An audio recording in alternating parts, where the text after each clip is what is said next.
particular, we've written some songs together that have been big hits for me in Australia and even in the US. We wrote a song called Battle Scars, which went platinum in the US, and yes, I guess we've got this relationship that just works, you know. But when it came to the Eurovision song, I was chosen to do it, and then I had gigs, and then I was in Hawaii doing a gig, and I landed with, I think there was 3 days left before the deadline. And at that point I was going to sing a song I'd already written. It was on my album. It met the deadline. It was after the September cutoff, and it was a ballad. And but after really digesting my role as Australia's ambassador for Eurovision, I thought I need to really just throw everything at this performance. I'm just going to write and see if something else comes. And so I remember my wife and I, we drove to the studio. She was dropping me off, and I've got out of my car, and behind me is this guy walking down the alleyway, and it's David Ryan Harris, who's a great friend of mine. I didn't even, at the time, I didn't know he was in the country. He lives in LA. And I was like, bro, what are you doing? And like, mind you, my studio, like the alleyway of my studio, it's pretty random. It's not like it's a major area. It's like a little bit out of the city.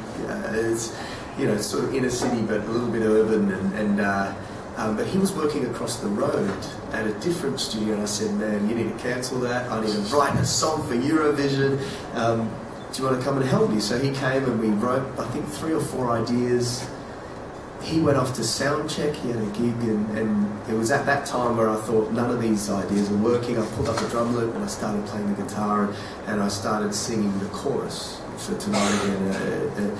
And I guess I visualised what the performance would be like, you know, like I'm going to be in Vienna, I'm going to be surrounded by other countries and other people, and a huge stage. I'm not going to want it to end. It's going to be incredible. And, it was kind of that rhetoric that kept going over my mind, and I thought, I want to do Tonight Again and again and again, and then I thought, Tonight Again, actually that's a great title. And David came back from his sound check, I played him the idea, he was like, I love it, let's finish it. We worked through the night. I got my band in the next day, and we tracked all the band members. I got my horn players in, we tracked everything, shot the video while we were doing all of that, and then got it mixed and mastered on the 3rd day. And so it was 72 hours. I fell asleep on my studio couch. I went to a friend's birthday party, and I think I had a little bit much to drink, but still managed to finish the song. My goodness. So that was our celebration. If I go to the grocery store and the apotheca on the same day, I feel like I've accomplished something. Yes, exactly. So it was 72 hours.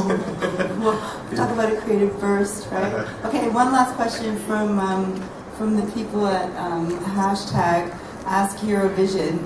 Your song talks about happiness and a good mood, says John. What is Eurovision for you, though? A song contest or a huge party?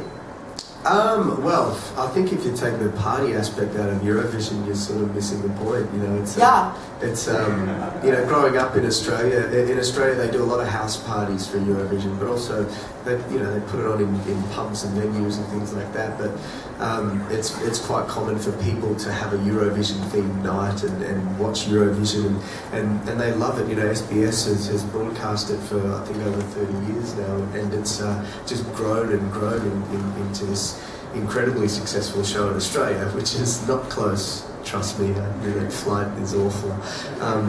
But yeah, it's just gathered so much momentum, and I definitely think it's a great party. But a contest is a contest, and I personally, I'm trying to not. To me, music is a celebration. Music is something that moves you. It can pick you up from your darkest place. It can just change your mood when you're driving on the way to work. A certain song can come on and suddenly it'll change the course of your day. Music is so powerful, and I find it kind of difficult to see music as a competitive medium. But nonetheless, I'm in a competition. So my focus is just to do the best job I can do. I'm an invited guest. We're so happy to be here. Well, I mean, if you take the Australian sense of humor, a generalization, I know, but if you take that out, you take the fun factor out, and then you wouldn't be here, right? So, yes, exactly right. right. And we've got a saying in Australia, and we're kind of quite an easygoing, culture, and we say something. We say she'll be right, and we pretty much say that about everything. Everything could be wrong. Like there could be everything could go wrong, and Ozzy will still be like, she'll be right. She'll be right. It'll be okay. I know a saying that goes, Uru. Oh, it's wrong, I guess. It's not good when you recite a country's. In Australia, you say, why don't you say Uru or something like that? Uru, yes. All right. Okay. It was with a French accent. All right, guys, it's time to wrap things up for you guys now. Thank you, guys. And thanks everybody for coming out and being so much fun. All right, that's it. Can I just answer? He's been so. I know. I'm sorry. That's it. No, that's. Oh, is that it? Oh. Yeah. Great. Sorry. Yeah. You can answer me. Okay. Thanks very much, Uru. Thanks, guys. Thank you.